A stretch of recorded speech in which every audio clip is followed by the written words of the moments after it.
Kalau saya tidak salah, dulu di Tanah Suci Makkah saja pernah orang nggak Jumatan 2 tahun. Ya, 2 bulan, 2 tahun. Gara-gara terjadinya kerusuhan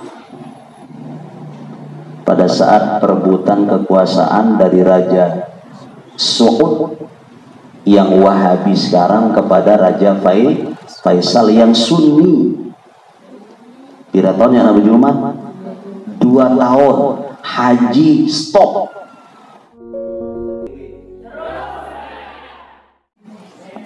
Ya, karena kita hari ini membaca hizib dan akhir-akhir ini kita banyak membaca hizib. Aduh sayang, siarkan hizib sampai merata agar banyaklah pendoa kita. Mendoa negara, nusa dan bangsa, mendoa Islam senusantara. Jadi kalau kita baca hizib itu bukan hanya kita berdoa untuk diri kita sendiri, tapi kita juga mendoakan diri, keluarga, guru, umat Islam, bahkan juga mendoakan agama, nusa dan bangsa. Allahumma inna nas'aluka bismikas salam wa bi kulli ismin min asma'ikal husna wa bi kalimatika tammati an tusallimana wa tahfazana wa tahfadha dinana. Kan kita bilang gitu.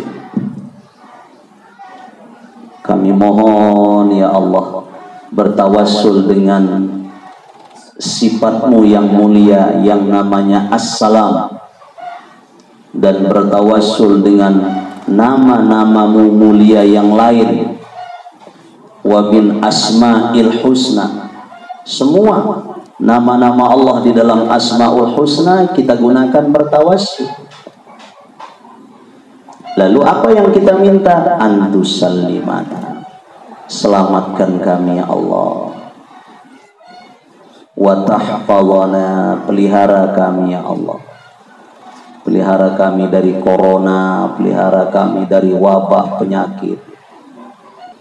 Wa tahfadha dinana, pelihara juga agama kaji. Ini kalau kita baca tiap waktu pas doa ini juga saat-saat ini. Wa tahfadha dinana, pelihara juga agama kaji. Wa ahlana, keluarga kaji. Wa auladana, anak-anak kaji, murid-murid kaji. Wa amwalana, ada harta yang engkau berikan kepada kami Allah, jaga. Sandal jepit berduit gaji Allah ya, na becat hilang. Soalnya darat kep yang kaji kadang tiyan engka corona. Iya doangan ngatulak corona.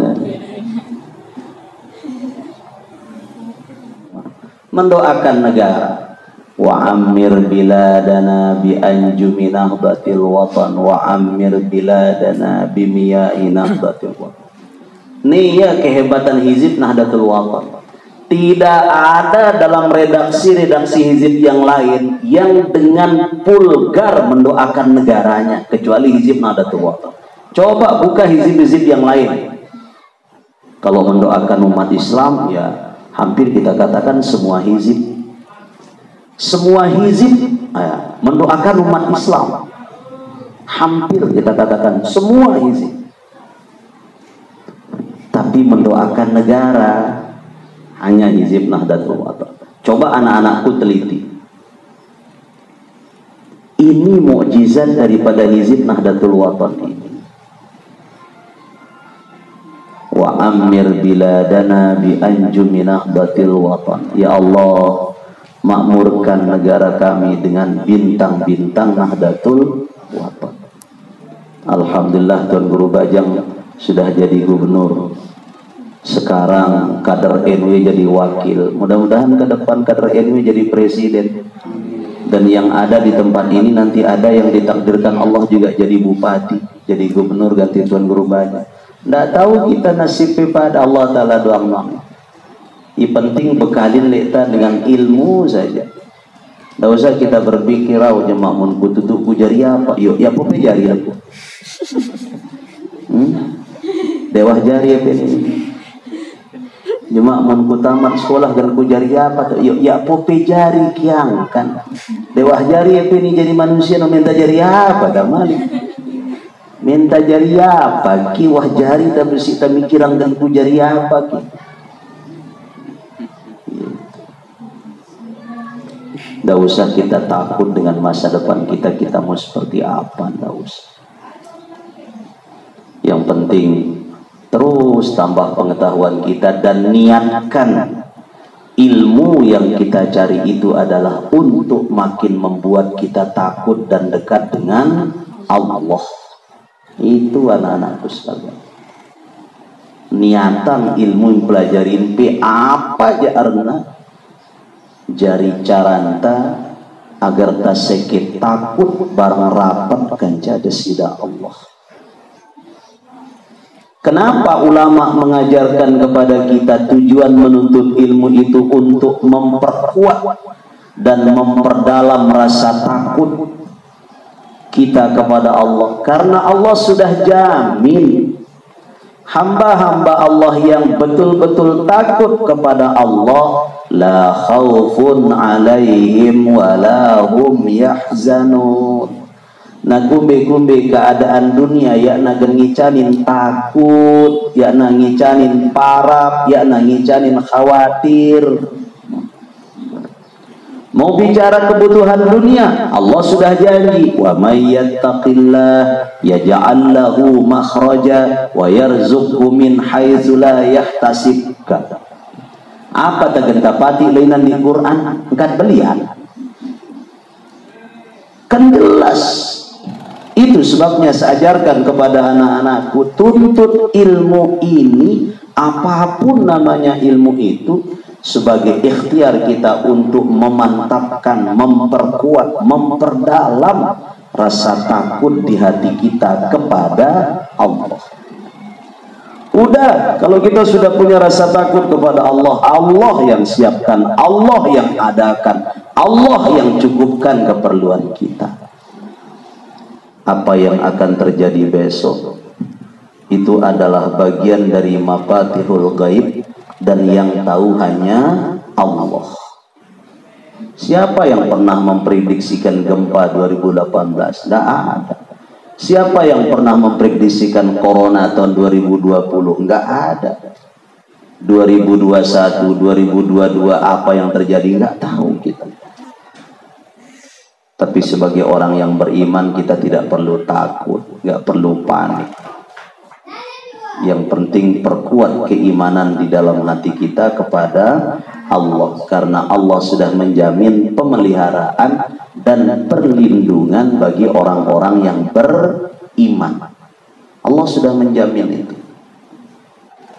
Allah sudah menjamin. Jadi nggak perlu khawatir, nggak perlu takut apapun yang melanda dunia. Orang beriman nggak perlu takut. Nggak perlu takut orang beriman. Tapi sikap yang saya maksud.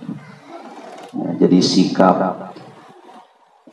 Kalau saya tidak salah, dulu di Tanah Suci Makkah saja pernah orang nggak Jumatan 2 tahun. Ya, 2 bulan, 2 tahun. Gara-gara terjadinya kerusuhan. Pada saat perebutan kekuasaan dari Raja Saud yang Wahabi sekarang kepada Raja Faisal yang Sunni. Kira tahun yang Nabi Jumat 2 tahun haji stop. Ya ada 2 minggu 2 tahun. Kafir dengan Mekah. Noa pada berhukum. Nggak Jumatan sampai 3 kali 4 kali seda Islam. EP karena bagus Islam kenyan pecekat. Noah pakai rasa, pakai nafsu, pakai kebodohannya berhukum.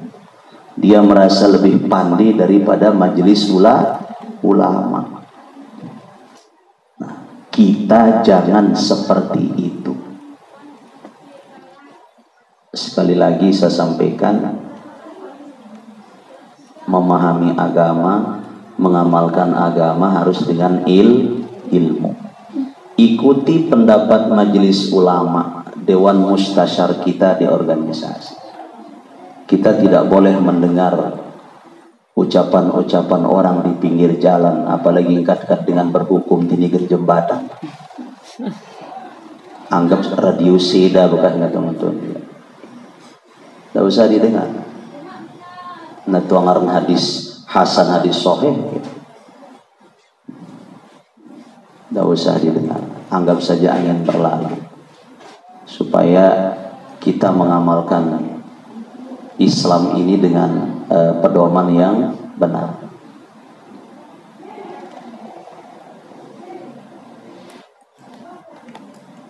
Karena dasar kita mengikuti itu ada. Alaikum bisawadil a'dham. Wajib bagi kalian umat-umatku mengikuti pendapat mayoritas. Fa in syudda minan nar. Barang siapa yang piwal, maka kepiwalannya itu bisa membawa dia ke neraka. Mudah-mudahan kebijakan pemerintah yang berlaku dari tadi malam, yang menutup pintu masuk ke daerah kita, akan membuat situasi daerah kita menjadi lebih baik. Saudara-saudara kita yang terkena mudah-mudahan segera sembuh, dan jangan lagi ada tambahan dari korban yang terkapar mudah-mudahan. Amin ya rabbal alamin.